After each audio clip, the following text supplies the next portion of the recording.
Have you ever wondered why we still experience injustices in our community despite our good and just laws?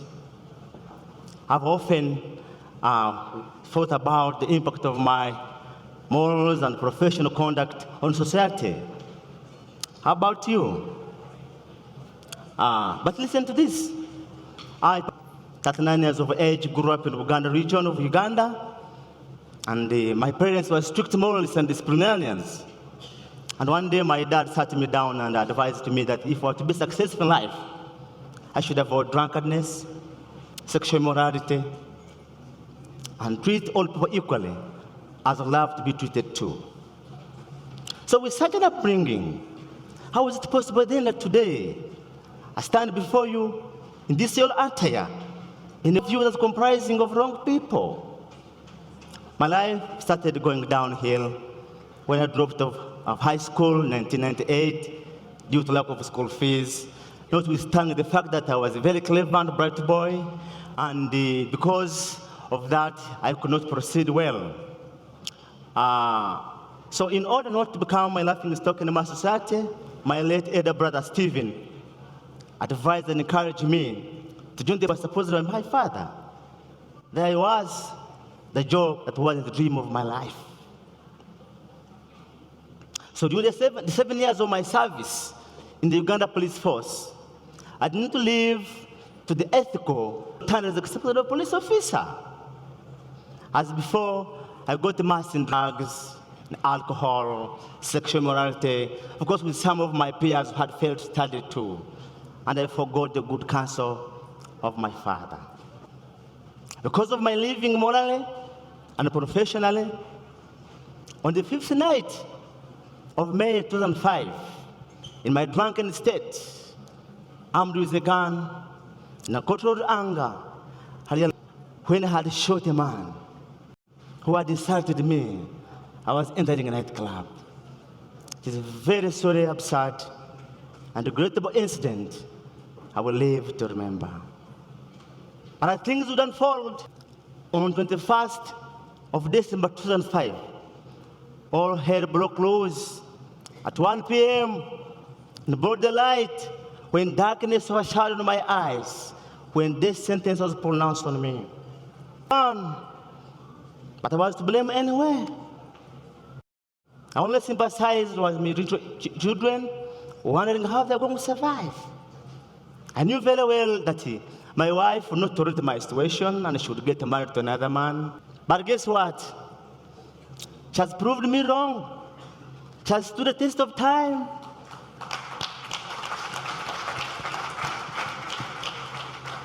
She has stood the test of time, though through untold suffering. She behaved as an African woman. She kept her morals to see justice done to her children and her entire family. Today, as we all stand here, justice has been denied to most people in the community. Likewise, during my time of struggles and in my movements, I could not realize that.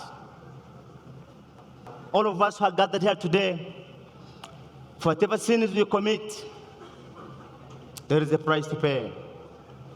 During my days of incarceration, it's when I realized that I didn't have friends, or whom I called friends, colleagues, and some of my family members and relatives abandoned me. It's when I understood the true meaning of the English proverb that a friend in need is a friend indeed.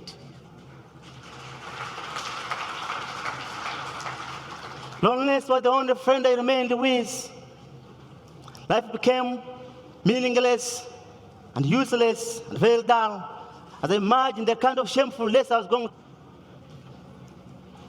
Tears rolled down my eyes. I lied down in my cell, pondering life, regretting on my mistakes.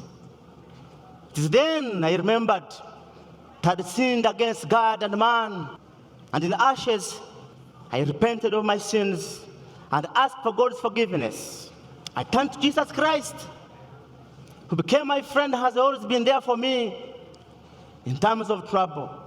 is then understood the true meaning of life, the moral requirement to respect humanity. We all have a moral requirement to respect humanity. Understood and appreciated the need to respect humanity.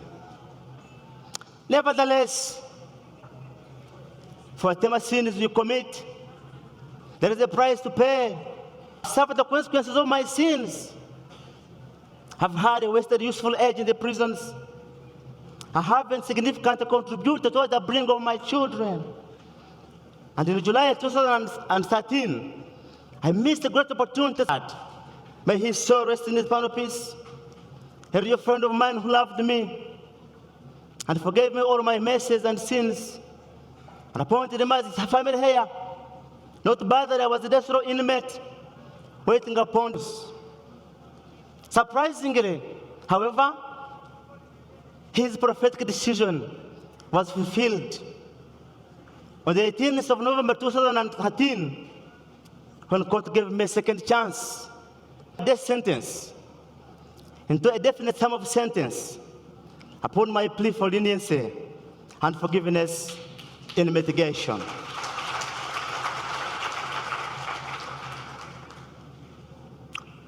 That I've taken time in prison, think about my life. In prison, there are a lot of challenges and complications. But as for me, having realized that since 2005 I was suffering in the prisons, and I took it upon me and realized that I had erred, had taken the wrong direction in life, despite my upbringing me in a humble manner. But I strongly believe that through education, that I claim my values of life and purpose of life, and be oriented to the right path, so as to be of help and use and value again. So in 2009, I finished my high school, which I had failed to do when I was outside.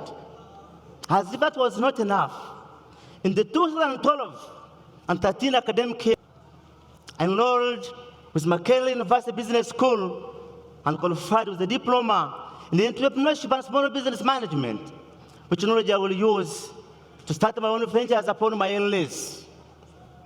More so, due to the poor legal representation, the courts of law, lack of legal aid and assistance I observed in my community, coupled with the fact that law influences all spheres, it was necessary for me to study law.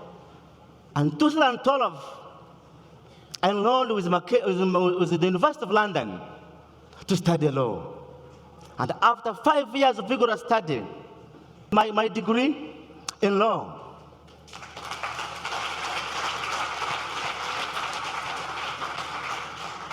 Of course, being sponsored by African Prison Project, supported and encouraged by the service.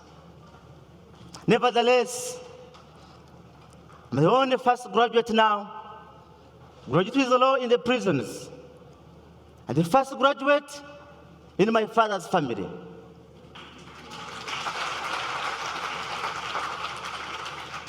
Nevertheless, studying in the prison is so challenging.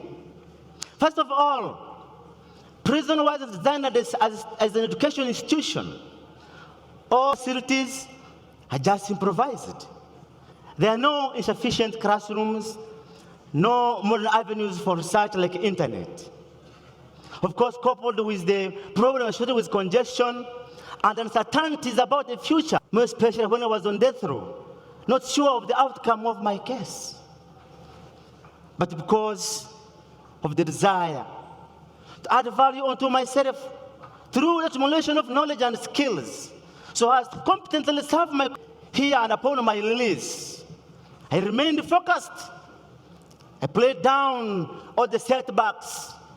I worked hard, studied and achieved my academic desires. Nevertheless, having mentioned all that, there is still a negative public opinion of people who are in prison. We are seeing us in life without any potentials, without any hopes for the future. But I can assure you that poor imprisoned, they come to prison, they realize, if at all they erred, they accept to go under transformation and rehabilitation. They become good citizens.